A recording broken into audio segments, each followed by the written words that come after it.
Exam pass के official channel में आपका स्वागत है। आज हम लेकर आए हैं बहुत ही इम्पोर्टेंट महत्वपूर्ण सेशन। तो चलते हैं बिना देरी किए हुए। पहला क्वेश्चन है, सार्वजनिक पद का अधिकार कैसा अधिकार है? सार्वजनिक पद का अधिकार कैसा अधिकार है? तो शैक्षणिक अधिकार है या राजनीतिक अधिकार है, नागरिक अधिकार है या आर्थिक अधिकार है? तो यह जो है बी ऑप्शन आंसर सही है, नागरिक अधिकार है। वोट देने का अधिकार राजनीतिक अधिकार है और इसका राइट ऑप्शन बी हो जाएगा, नागरिक अधिकार सार्वजनिक पद का अधिकार है। अगला है, विदेश भेजे जाने वाले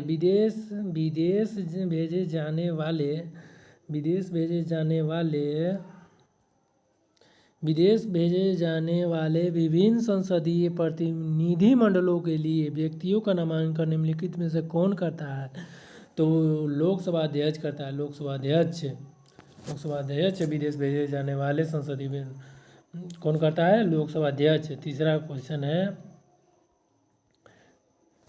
निम्न में से किसे संसद का सदस्य न होते हुए भी संसद को संबोधित करने का अधिकार प्राप्त है? तो भारत का अटॉर्नी जनरल, जो भारत का मानवादी आर्टिकल 76 में, भारत का सॉलिसिटर जनरल जो आर्टिकल 165 में, महाधिवक्ता।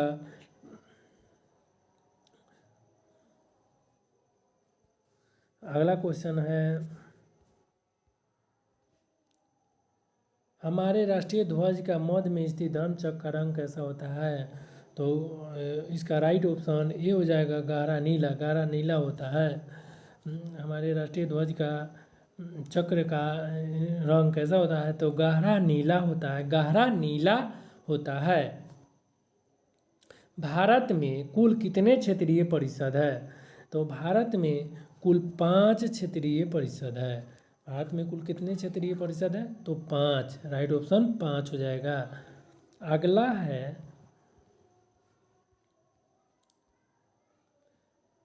किस राष्ट्रपति के निर्वाचन के समय दूसरे चक्र की मतगणना करनी पड़ी थी?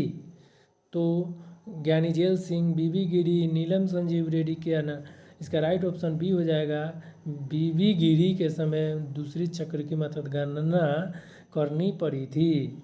अगला क्वेश्चन है 7वां, कि कौन संघ सूची के अंतर्गत नहीं आता है? तो टेलीफोन जो है, ये समूर्ति सूची, संघ सूची, डाक, रक्षा, लोक स्वास्थ्य जो है यह संघ सूची के अंतर्गत नहीं आता है, बाकी टेलीफोन, डाक ये सब संघ सूची के अंतर्गत आता है। तो राइट ऑप्शन डी हो जाएगा। अगला क्वेश्चन है, राज्य लोक सेवा आयोग के सदस्यों का कार्यकाल कितने वर्षों का होता है? राज्य लोक सेवा आयोग का कार्यकाल 6 वर्ष। तो राइट ऑप्शन सी हो जाएगा, राज्य लोक सेवा आयोग का कार्यकाल 6 वर्ष का होता है। अगला है, पील कमीशन की सिफारिशों के बाद भारतीय सैनिकों तथा यूरोपीय सैनिकों की संख्या का अनुपात कितना था? तो कितना अनुपात था? पहले था 4:1, लेकिन बाद में पील कमीशन के बाद 2:1 कर दिया। राइट ऑप्शन 2 हो जाएगा, डी हो जाएगा, यानी कि चौथा हो जाएगा। अगला है 10वां क्वेश्चन, किसने कहा था कि कांग्रेस याचना करने वाली संस्था है? किसने कहा था कि कांग्रेस याचना करने वाली संस्था है? तो बिपिन चंद्रपाल जो कांग्रेस याचना करने वाली संस्था है। अगला है,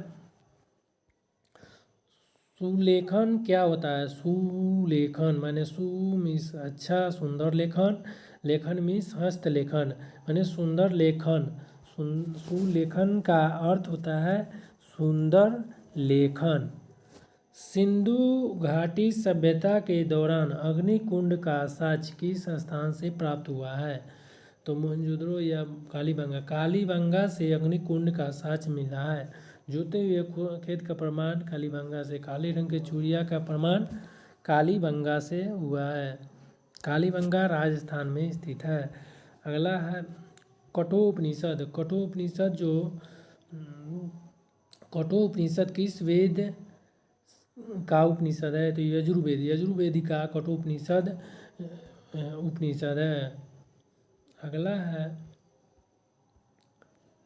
किस प्रसिद्ध शासक ने कलिंग को मगध में क्षेत्र में मिलाया था? तो मगध क्षेत्र में कलिंग महापद्मानंद ने मिलाया था पहले, उसके बाद अशोक ने मिलाया था। और कलिंग कहाँ पे? उड़ीसा में। इसका कौन सा नदी है? तो दाही नदी, दाही नदी में अशोक को हृदय प्रवर्तन हो गया था। अगला है, किस अभिलेख में गौतमी पुत्र सतकर्णी का विजय का उल्लेख है? तो इसका राइट ऑप्शन ए हो जाएगा, नासिक अभिलेख। नासिक अभिलेख में गौतमी पुत्र सतकर्णी के विजय का उल्लेख है। जूनागढ़ का रुद्रदामन का अभिलेख संबंध है। अगला क्वेश्चन है, जिल ए इलाही, जिल ए इलाही की उपाधि किस प्रसिद्ध शासक ने धारण की थी? तो जिल ए इलाही जो है वह बलबन ने किया था। बलबन ने जिल ए इलाही रक्त एवं लौह की नीति बलबन ने अपनाया था। तो राइट ऑप्शन सी हो जाएगा। किस देश के सहयोग से राजा महेंद्र प्रताप ने काबुल में अंतरिम सरकार की स्थापना की थी?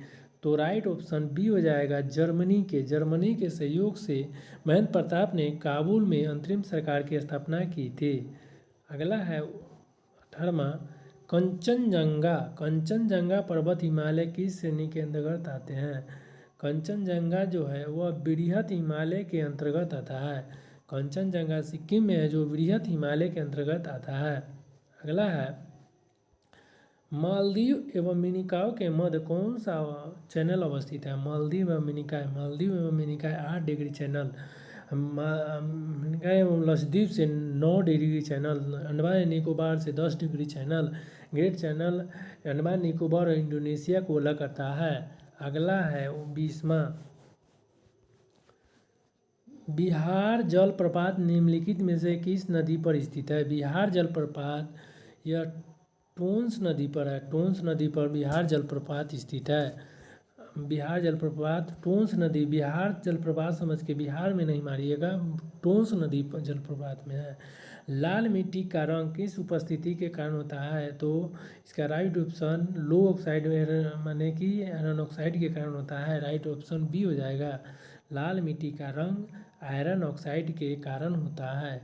अगला है, कुलसी एवं धनश्री, कुलसी एवं धनश्री किसकी सहायक नदी है? तो यह ब्रह्मपुत्रा की सहायक नदी है। ब्रह्मपुत्रा की धनश्री, सुबनश्री, यह ब्रह्मपुत्रा की सहायक नदी है। अगला है, निम्नलिखित में से किस झील की अवस्थिति केवल एक देश में है? तो एक देश में, इसका राइट ऑप्शन मिशिगन झील जो है यह एक देश में है। तो इसका राइट ऑप्शन मिशिगन झील हो जाएगा। अगला है, फॉकलैंड जलधारा का संबंध किस महासागर से है? फॉकलैंड जलधारा जो है अटलांटिक महासागर में है और यह ठंडी जलधारा है। तो चलते हैं, ठीक है, thank you. Like this session, share this session, thank you.